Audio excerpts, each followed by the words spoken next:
Assalamu alaikum, my dear student. My name is Muhammad Qasim. I hope you all are fine, beta. Today we are start our next lecture, which is lecture number 4, chapter number 1, problem solving. बेटा previously lecture number 3 के अंदर आप लोगों ने देखा था कि flow charts के कौन से सिंबल्स होते हैं, जिसमें आपने फ़्लो लाइंस को देखा था, कनेक्टर्स को देखा था, टर्मिनल्स को देखा था, इनपुट्स के लिए जो चीज़ें आई थी, डिसीजन मेकिंग के लिए जो चीज़ें आपके पास आ रही थी उसको आपने बहुत अच्छे तरीके से और बड़े गौर से आपने उसको आई होप कि आपने समझा होगा। तो बेटा नेक्स्ट जो आपके पास हैं वो जो पेज नंबर 8 के ऊपर आपके पास कुछ गाइडलाइंस हैं कि फ़्लो चार्ट को किस तरह से आप लोग बनाते हैं। बेसिकली वो गाइडलाइन थोड़ी सी आपको ब्रीफ और एक्सप्लेनेटरी फॉर्म में आपको दी हुई है बुक के अंदर। आपने वो गाइडलाइंस को ऐसे ही याद करना है जो बुक में दिया हुआ है। यहाँ पे मैंने ज़रा शॉर्ट फॉर्म करके लिखा है तो आपको इसके समझेंगे कि क्या किस तरह से फ़्लो चार्ट बनाते हैं। तो बेटा guidelines for drawing a flow chart को बनाने के लिए कौन कौन से आपके पास तरीक़ाकार होते हैं। अगेन मैं बताता चलूँ फ़्लो चार्ट क्या है। Flow chart is the graphical or the pictorial representation of the problem is known as a क्या कहलाता है, वो फ़्लो चार्ट कहलाता है। तो बेटा guidelines for drawing a flow chart, ठीक है। फ़्लो चार्ट को बनाने के लिए हमें क्या क्या किन किन चीज़ों को जहन में रख के फ़्लो चार्ट को बनाना चाहिए। सबसे पहला जो स्टेप है, should be listed in a logical order. मतलब आपकी लॉजिक क्लियर होने चाहिए कि अगर फॉर एग्जांपल आपने कोई चीज़ ऐड करनी है तो सबसे पहले इनपुट अगर यूज़र से लेनी है तो इनपुट लेंगे यूज़र से, बाद में उसको उसकी प्लस या माइनस करेंगे और बाद में उसका आंसर निकाल के देंगे। ऐसा कभी भी नहीं होता कि आप आंसर पहले निकाल के दे दें, ठीक है, उसके बाद यूज़र से इनपुट लें और लास्ट में प्रोसेसिंग करके बैठ जाएं। ऐसा नहीं हो सकता। तो बेटा एक लॉजिकल ऑर्डर में, ठीक है, एक तरीके से और एक सलीके से आपके पास ये सारी की सारी चीज़ें को फॉलो किया जाता है। नेक्स्ट स्टेप में क्या है आपके पास बेटा, should be clear, neat and easy to follow. आपका जो फ़्लो चार्ट है वो बहुत ही नीट होना चाहिए, क्लियर होना चाहिए और इजीली समझ आ जाना चाहिए, इजीली फॉलो होना चाहिए कि ये वाला स्टेप इस तरह से डिफाइन कर रहा है और ये वाला स्टेप इस तरह से डिफाइन कर रहा है। टॉप टू बॉटम और लेफ़्ट टू राइट, हमेशा जो फ़्लो चार्ट का आपके पास जो फ्लो होगा वो टॉप टू बॉटम होगा या लेफ़्ट टू राइट होगा। मोस्टली आपके पास टॉप टू बॉटम में ही चीज़ों को कंसिडर किया जाता है। नेक्स्ट जो डी पार्ट है कि one line from process symbol, मतलब कि क्या कि एक लाइन ही प्रोसेस सिंबल से जाएगी। मतलब अगर यहाँ से फ्लो आ रहा है तो यहाँ पे कोई फंक्शनैलिटी होगी, यहाँ से ऊपर से नीचे की तरफ आ रहा है तो आगे इस तरह से फ्लो होगा। लेकिन आपके पास जो डिसीजन मेकिंग, जो डिसीजन आपके पास सिंबल होता है, डिसीजन मेकिंग सिंबल के अंदर आपके पास एक फ्लो लाइन तो आती है लेकिन उससे आगे आपके पास दो फ्लो लाइंस भी जा सकती हैं, लेकिन डिसीजन सिंबल के अंदर, बाकी सिंबल्स के अंदर नहीं ऐसे होता। फिर टर्मिनल्स हमेशा अगर एंडिंग की तरफ जा रहा है तो इस तरह से टर्मिनल एंड की तरफ जाता है तो इस तरह से फ्लो लाइन को रिप्रेजेंट करते हैं। अगर स्टार्ट से जाता है तो आपके पास इस तरह से फ्लो लाइन को रिप्रेजेंट करते हैं। फिर उसके बाद अगर आपने कोई कमेंट्स देने हैं तो कमेंट सेक्शन में आप लेंगे, इस तरह से आप कमेंट्स, ये आपके पास एक तरीक़ाकार होता है कमेंट्स को देने का कि इस तरह से आपने कमेंट को पास ऑन करना है। फिर उसके बाद वो कहता है कि फ़्लो चार्ट्स बहुत ही ज़्यादा अगर कम्प्लेक्स है तो आप बेटा इससे जो नेक्स्ट स्टेप है उसके अंदर मैं आपको बता रहा हूँ कि जो आपकी बुक में गिवन है वो कहता है कि बहुत ही अगर कम्प्लेक्स आपके पास फ्लो चार्ट दिया हुआ है तो आप उसको क्या करते हैं, सब प्रॉब्लम्स के अंदर डिवाइड करते हैं। सब जैसे सब प्रॉब्लम्स को डिवाइड करते थे डिवाइड एंड कंकर रूल के अंदर, आप लोगों ने प्रीवियस लेक्चर्स में पढ़ा है, तो सेम एज इट इज़ इसको भी, इस बिग प्रॉब्लम को, इस बड़े फ्लो चार्ट को भी और छोटे छोटे फ्लो चार्ट्स में आप लोग क्या कर लेते हैं, डिवाइड कर लेते हैं। और प्रीवियस लेक्चर में आपको मैंने कनेक्टर का सिंबल आपको बताया था जो बिल्कुल गोल सा आपके पास सिंबल होता है। तो इन कनेक्टर के ज़रिए आप क्या करते हैं, उन फ्लो चार्ट को, छोटे छोटे फ्लो चार्ट्स बनाए होते हैं उनको मर्ज कर लेते हैं, उनको क्या करते हैं, आप एडअप कर लेते हैं। तो बेटा इसके बाद जो आपके पास नेक्स्ट चीज़ आपके पास आती है, ठीक है, उसमें ये बताया हुआ कि फ्लो चार्ट्स के कुछ एडवांटेजेस बताए हुए हैं आपके पास, ठीक है। एडवांटेजेस जो आपके पास 3-4 एडवांटेजेस हैं कि किस लिए यूज़ होता है, इजी टू अंडरस्टैंड कर सकें हम चीज़ों को, और 3-4 आपके पास एडवांटेजेस हैं, या आप लोग इसको गो थ्रू करेंगे तो आप लोगों को चीज़ें समझ आ जाएंगी, ठीक है। वो क्या चीज़ें आप लोगों के पास कह रहे हैं। लिमिटेशन इस एग्जाम्पल के बाद मैं आपको समझाऊँगा, जैसे पेज नंबर 9 के ऊपर जो लिमिटेशंस हैं, ठीक है। एडवांटेजेस बेटा सबसे पहले गाइडलाइंस पेपर्स के अंदर आती हैं, ठीक है, जो इंपॉर्टेंट है गाइडलाइंस पेपर के अंदर आती हैं, इसके एडवांटेजेस पेपर के अंदर आते हैं, लिमिटेशन इसकी शॉर्ट क्वेश्चंस में आती हैं। तो बेटा सबसे पहले एक ये मैंने फ्लो चार्ट बनाया हुआ है, ठीक है, इससे आपको ईजी अंडरस्टैंड करने में आसानी होगी कि सबसे पहले आपके पास हमेशा जो टर्मिनल होता है, टर्मिनल से आप लोग क्या करते हैं, स्टार्ट करते हैं और टर्मिनल पे आप लोग क्या करते हैं, एंड करते हैं, ठीक है बेटा। तो इनको आप टर्मिनल्स कहते हैं। अब ये जो मैं सिंबल आपको बता रहा था, ये जो ये लाइन होती है, इस लाइन को कहते हैं फ्लो लाइंस, क्या कहते हैं बेटा, फ्लो लाइंस कहते हैं। तो उसके बाद जो आपके पास एक ये पैरेललोग्राम में शेप बनी हुई नज़र आ रही है, इसमें आप इनपुट या आउटपुट को शो करते हैं, जैसे हमने प्रीवियस लेक्चर के अंदर आप लोगों को जब मैं सिंबल पढ़ा रहा था तब मैंने आप लोगों को ये चीज़ बताई थी। फिर ये जो आपके पास रेक्टेंगल ब्लॉक आपके पास नज़र आता है, इस रेक्टेंगल ब्लॉक के अंदर आप प्रोसेसिंग कर रहे होते हैं, ठीक है बेटा। तो अब अगेन मैं आपको बताता चलूँ, थोड़ा सा मैं क्वेश्चन के बारे में आप लोगों को समझा दूँ। हमेशा पहले क्वेश्चन को अच्छी तरीके से अंडरस्टैंड करना है, फिर उसके बाद आप लोगों ने फ्लो चार्ट बनाने हैं। वो कहता है determine weather a given number is even और ऑड, कि जो नंबर आपके पास है वो इवन नंबर है या ऑड नंबर है, ये आपने बताना है। सबसे पहले तो आप लॉजिक डेवलप करेंगे कि भाई इवन नंबर और ऑड नंबर में आपके पास क्या डिफरेंस क्या होता है, आपके पास क्या चीज़ होती है। तो बेटा इवन नंबर्स आपके पास ऐसे नंबर्स होते हैं, अगर आप लॉजिक की बात करें, मैथमेटिकली हिसाब से बात करें, तो ऐसे नंबर जो 2 पे डिवाइड हो जाते हैं इजीली, तो उसको आप इवन नंबर्स कहते हैं। जो जिस तरह 2, 4, 6, 8, 10, 12, और जो नंबर्स आपके पास 2 पे डिविजिबल ना हो, ठीक है, उसको आप ऑड नंबर्स कहते हैं, जिस तरह 1, 3, 5, 7, 9, 11, 13 एंड सो ऑन, ठीक है बेटा। तो लॉजिकली मैथ्स में हम लोग क्या चीज़ को फाइंड आउट करते हैं कि आपके पास ऐसा नंबर जो फॉर एग्जांपल 4 है, तो 2 2 क्या हो जाएगा 4, जिसका रिमाइंडर आपके पास 0 आ जाता है, उसको आप कहते हैं कि जो ये वाला नंबर है, ये कौन सा नंबर है आपके पास, इवन नंबर है। और फॉर एग्जांपल एक 3 नंबर है मेरे पास, को मैं अगर 2 से डिवाइड करता हूँ, 2 1 2, और जिसका रिमाइंडर आपके पास 0 नहीं बचता, तो बेटा उसको आप क्या कहते हैं, ऑड नंबर्स कहते हैं।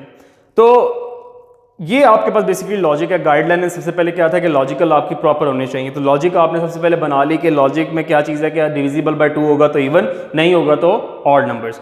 सबसे पहले आपने कोई एक नंबर ले लेना यूज़र से, ठीक है, कोई भी नंबर यूज़र ले लेता है, ठीक है, यूज़र से आप लेना है इनपुट नंबर के, भाई इनपुट करो, नंबर को इनपुट करो, नंबर दो हमें। वो आपको कोई नंबर देता है तो आपने R E M stands for reminder, यहाँ पे बेटा R E M stands for क्या है, रिमाइंडर यूज होगा। तो शॉर्ट फॉर्म में आर ई एम की, वो कहता है कि आपके पास n जो नंबर आपने इनपुट लिया यूजर से, मॉड, ये बेटा इसको कहते हैं आप मॉड फंक्शन, ये बिल्ट इन फंक्शन बेसिकली आपके पास होता है, ठीक है। डिवाइड करेंगे अगर 2 के साथ, n के नंबर को, जो भी नंबर है उसको 2 से डिवाइड करें, उसका जो भी आंसर है ना वो कहाँ पे आ जाए, आपके रिमाइंडर के अंदर आके सेव हो जाएगा। अब इसको अगेन, जिस तरह मैंने पहले आपको बताया था, इसको आप कहते हैं डिसीजन मेकिंग या डिसीजन सिंबल, ठीक है बेटा। अब डिसीजन सिंबल के अंदर वो चेक करेगा कि अगर तो रिमाइंडर आपके पास 0 है, ठीक है, रिमाइंडर अगर 0 आपके पास है, अगर रिमाइंडर 0 आ रहा है तो इसका क्या मतलब है कि n को कह दो कि ये इवन है, n को क्या कह दो कि ये इवन है। और अगर रिमाइंडर 0 नहीं आ रहा, जिस तरह यहाँ रिमाइंडर आपके पास 1 या कुछ और नंबर आपके पास आ रहा है जो बच रहा है, ठीक है, उसको आप क्या कह देंगे, 9 की तरफ जाएंगे। हाँ भी रिमाइंडर आपके पास 0 नहीं आ रहा, तो इट मीन्स आपके पास जो नंबर है वो कौन सा नंबर है, ऑड है। तो आप टर्मिनल एंड पे आएंगे और इसको क्या कर देंगे, आप फिनिश कर देंगे। तो बेटा इस तरह से आपके पास जो फ्लो चार्ट है इस तरह से बनाया जाता है, इस तरह से फ्लो चार्ट की वर्किंग की जाती है। अब देखो ग्राफिकल रिप्रेजेंटेशन हो रही है आपके पास, ठीक है, तो इजीली चीज़ों को समझ आ रहा है कि फ्लो किस तरह से चल रहा है। अगर रिमाइंडर 0 है तो भाई इवन कर दो, नहीं है तो आपके पास ऑड आना चाहिए। इस तरह से लॉजिकल जो डेवलपमेंट, इस तरह की पिक्टोरियल रिप्रेजेंटेशन होती है, उसको आप फ्लो चार्ट कहते हैं, ठीक है।